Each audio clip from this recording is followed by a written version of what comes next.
പ്രിയമുള്ളവരെ, ലോകം ദൈവകരുണയുടെ അവസാന സമയങ്ങളിലൂടെ സഞ്ചരിച്ചുകൊണ്ടിരിക്കുക. ദൈവം ലോകത്തിൻ്റെ മേൽ അനന്തമായ കരുണ ചൊരിയുന്നുണ്ട്.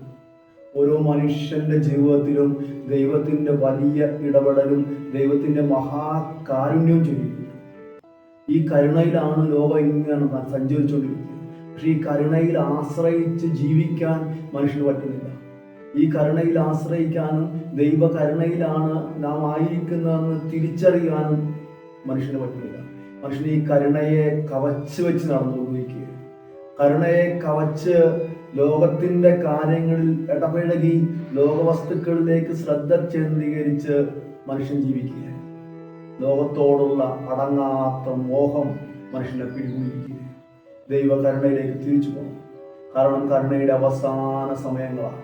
കരുണ നിലയ്ക്കുന്ന ഒരു ദിവസം ഉണ്ടാവും. ക്രിസ്തു രണ്ടാം വരവിനായി കടന്നു വരുന്ന ദിവസം, അന്തിമ വിധിക്ക് വേണ്ടി കടന്നു വരുന്ന ദിവസം. അതുവരെ കർത്താവ് കാരുണ്യം നിറഞ്ഞ ഒരു ദൈവമാണ്. അതുവരെ കരുണ തുളുമ്പുന്ന ഒരു ദൈവമാണ്. അവസാന സമയം ഈശോ വരുമ്പോൾ വിധിയാളനായിട്ട് വരുന്ന കർത്താവ് അന്ന് കരുണയുടെ വാതിലടയ്ക്കപ്പെടും.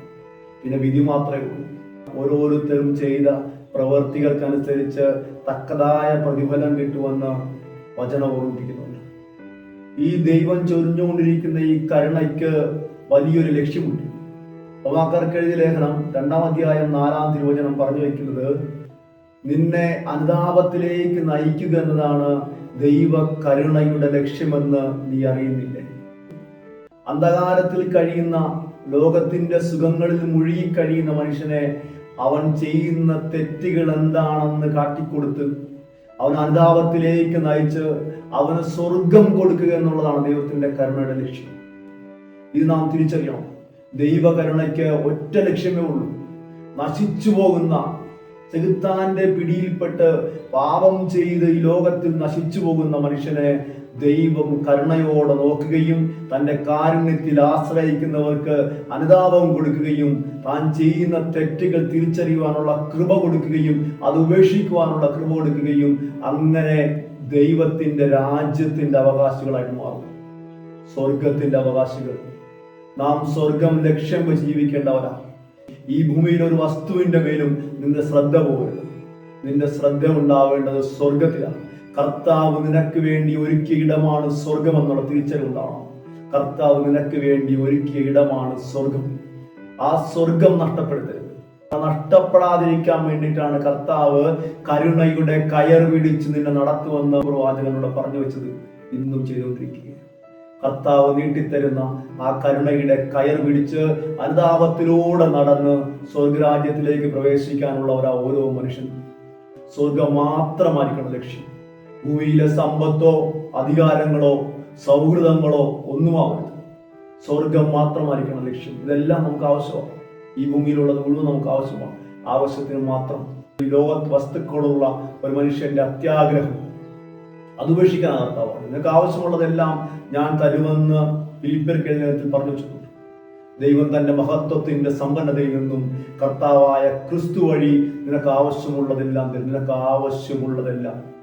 ആവശ്യമുള്ളത് മാത്രം മതി മനുഷ്യൻ. അത്യാഗ്രഹം ഉപേക്ഷിക്കാം.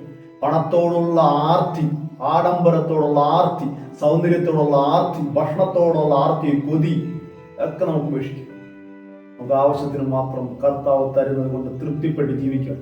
ഈ സ്വർഗം ലക്ഷ്യം വെച്ച് ജീവിക്കാൻ വേണ്ടി നമുക്ക് നാം സ്വന്തമാക്കേണ്ട ഏറ്റവും പ്രധാനപ്പെട്ട ഒരിടമാണ് സ്വർഗം. ഈ സ്വർഗം ലക്ഷ്യം വെച്ച് വേണം ജീവിക്കാൻ. സ്വർഗത്തിൽ നിന്നുള്ള ലക്ഷ്യബോധം ഒരിക്കലും നഷ്ടപ്പെട്ടു പോകരുത്. ദൈവകരുണയുടെ ലക്ഷ്യം അത് തന്നെയാണ്. നിനക്ക് സമ്പത്ത് ഉണ്ടാക്കി തരാനല്ല ദൈവം കരുണ കാണിക്കുന്നത്. നിനക്ക് നല്ല സുഖമായ ഭാവി ഉണ്ടാക്കി തരാൻ വേണ്ടി അല്ല കർത്താവ് കരുണ കാണിക്കുന്നത്. കർത്താവിന്റെ കരുണയുടെ ലക്ഷ്യം ഒറ്റ ലക്ഷ്യമേ ഉള്ളൂ, നിന്നെ അനുതാപത്തിലേക്ക് നയിക്കുക. പാപം ചെയ്തു പോകുന്ന മനുഷ്യന്റെ ജീവിതത്തിലേക്ക് കരുണ ചൊരിഞ്ഞ് അധൂർത്തപുത്രനെ നേടിയതുപോലെ ദൈവം നമ്മെ നേടാൻ വേണ്ടി കാത്തിരിക്കുക. കർത്താവിന്റെ കരുണയിലേക്ക് തിരിച്ചു പോകും. കർത്താവിൻ്റെ അടുത്ത് ഇരിക്കാൻ കിട്ടുന്ന സമയങ്ങളൊക്കെ കർത്താവിൻ്റെ അടുത്ത് ഇരിക്കുക. ദിവ്യകാരുണ്യത്തോട് അടങ്ങാത്തൊരു ഭക്തി, ദിവ്യകാരുണ്യത്തോട് അടങ്ങാത്തൊരു ദാഹം, ആ കർത്താവിൻ്റെ അടുത്തിരിക്കാനുള്ള ദാഹം നമ്മുടെ ഹൃദയത്തിൽ ഉണ്ടാക്കിയെടുക്കുക.